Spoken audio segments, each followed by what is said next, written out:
Good morning विद्यार्थियों। आज हमारा जो प्रकरण है कि अवधान विकृति, इसके बारे में हमने अभिभावकों एवं शिक्षकों के लिए कुछ ट्रिप्स की हमने बात की थी। जैसे आपने पढ़ा व्यक्तिगत शैक्षणिक कार्यक्रम, औषधीकरण, व्यवहार, रोकथाम की विधियां, अभिभावकों को प्रशिक्षण और साथ ही साथ आपने देखा संगीत चिकित्सा, योग चिकित्सा, इनके माध्यम से हम बच्चों के अंदर अटेंशन पावर को हम बढ़ा सकते हैं। तो इसके बाद आप देखिए फिर आता है संवेग चिकित्सा कि हम बालकों के अंदर इमोशनल थेरेपी भी हम बालकों को दे सकते हैं। इस थेरेपी के माध्यम से हम बालकों के अंदर क्या करते हैं कि उनकी जो अटेंशन पावर होती है यह भी उनको बढ़ाने का कार्य करती है। साथ साथ इसके बाद देखिए कहानी कहना कि बालकों को ऐसी शिक्षाप्रद कहानियां कही जाए जिनके माध्यम से बच्चों के अंदर क्या होगा कि जो बच्चे यदि किसी कहानी को, शिक्षाप्रद कहानियों को सुनेंगे तो बच्चों के अंदर इस प्रकार की भावना जागृत होगी। बच्चे इस प्रकार से उन कार्यों को करने के लिए तत्पर होंगे और वह उन कार्यों को क्या करेंगे, सीखेंगे, जिनके माध्यम से हम इस प्रकार की जो क्रियाएं हैं इनको हम कर सकते हैं। साथ ही साथ आप देखिए कि और भी बहुत सारी ऐसी जो चीजें हैं जिनके माध्यम से हम बालकों को सिखाने का प्रयास करते हैं। फिर आप देखिए कि हम बच्चों के लिए क्या देंगे, गृह कार्य। बच्चों के लिए गृह कार्य, यहाँ पर बच्चों के लिए गृह कार्य दिया जाता है कि जब बच्चे घर जाएं तो वह अपने होमवर्क को करें। होमवर्क को करने से भी बच्चे के अंदर अटेंशन पावर जो क्षमता है उसको भी हम विकसित कर सकते हैं। क्योंकि यहाँ पर जब जैसे ही बच्चा विद्यालय में आता है, विद्यालय में यदि वह कोई भी प्रतिक्रिया करता है, उस प्रतिक्रिया को जो अभिभावक होता है वह घर पर करवाता है। शिक्षक उस बच्चे को उन व्यवहारों को करने के लिए घर पर बालक को भेजता है। क्योंकि बालक जो होता है विद्यालय में 6 घंटे रहता है, बाकी के 24 में से जो 6 घंटे घटाएं 18 घंटे जो बालक होता है वह अपने घर रहता है। वह घर पर रहते ही उन सभी क्रियाओं को सीखने का प्रयास करता है। तो यहाँ पर बालकों को घर के लिए भी गृह कार्य देकर यहाँ पर बालकों के अंदर अटेंशन पावर क्षमता को भी हम क्या कर सकते हैं, बढ़ा सकते हैं। इसके बाद आता है संवेदी चिकित्सा कि यहाँ पर हम बालकों को क्या करते हैं, सेंसरी जो थेरेपी होती है इस प्रकार की चिकित्सा भी हम बालकों को दे सकते हैं, जिनके माध्यम से जो बच्चा सुनना, देखना, स्पर्श करना, इस प्रकार की प्रतिक्रियाएं करता है तो बालकों के अंदर जो टेंशन पावर क्षमता होती है वह बढ़ जाती है। तो यहाँ पर अभिभावकों को चाहिए, शिक्षकों को चाहिए कि वह बालकों को ऐसी प्रतिक्रियाएं सिखाएं, ऐसी चीजें बच्चों को करने के लिए दे जो बच्चे के सेंसरी मोटर से संबंधित हो। बालक उन व्यवहारों को करने के लिए प्रोत्साहित हो जो बालकों के अंदर अटेंशन पावर जो क्षमता है उसको बढ़ाने में सहायक होती है। साथ ही साथ जो बालक है उन व्यवहारों को करें जिन व्यवहारों के माध्यम से बालकों के अंदर अटेंशन पावर है वह क्या हो, बढ़े। इसके साथ साथ आप देखिए कि शिक्षक एवं अभिभावक की जो बातचीत है उसको हम लिखित रूप में दर्शाते हुए हमें कार्य करना है। हम यहाँ पर जो है शिक्षक और अभिभावक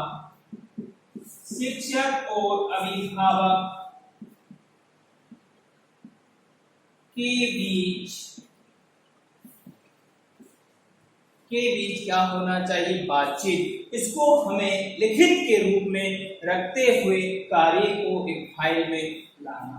कि एक अभिभावक और शिक्षक है, इसके बीच जो यदि कोई भी कार्य किया जाता है या जो बातचीत की जाती है कि किस प्रकार से बच्चे के अंदर हम अटेंशन पावर है उसको हम बढ़ा सकते हैं, तो ये सब चीजें इनको हमें जो हम एक कार्यक्रम बनाते हैं उस कार्यक्रम में रखना चाहिए, जिसके माध्यम से क्या होता है कि बच्चे के अंदर उन व्यवहारों को बढ़ाया जा सके कि किस प्रकार से वह अपने लिए और अपने परिवार के लिए, समाज के लोगों के लिए ऐसा व्यवहार प्रदर्शित करे जो समाज के अनुकूल हो। तो बच्चे के अंदर attention power, I had coordination तब बढ़ेगा। क्योंकि यहाँ पर शिक्षक और अभिभावक दोनों के बीच यदि कोई बातचीत की जाती है कि किस प्रकार से बच्चे में सुधार हो, कुछ टिप्स अभिभावकों को दी जाती है, कुछ अभिभावक अपनी महत्वाकांक्षाएं टीचर के सामने रखते हैं, कुछ टीचर अभिभावकों को बताता है,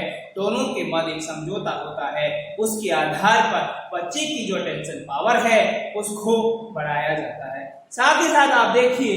कि जो छोटे कार्य होते हैं इनके बीच क्या होता है कि बालकों को बोलने का अवसर दिया जाता है। आप देखिए कि जो छोटी बॉल होती है उसको हम बार बार उछालने के लिए कहना, यहाँ पर हम क्या करेंगे कि जो छोटी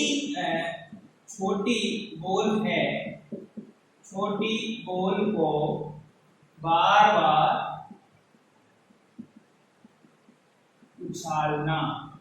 यदि हम किसी भी चीज को बार बार उछालेंगे, उछालने से क्या होगा कि आप देखिए कि जब बच्चा एक बॉल को जमीन पर मारेगा तो उसका जो अटेंशन पावर होगा वह क्या होगा,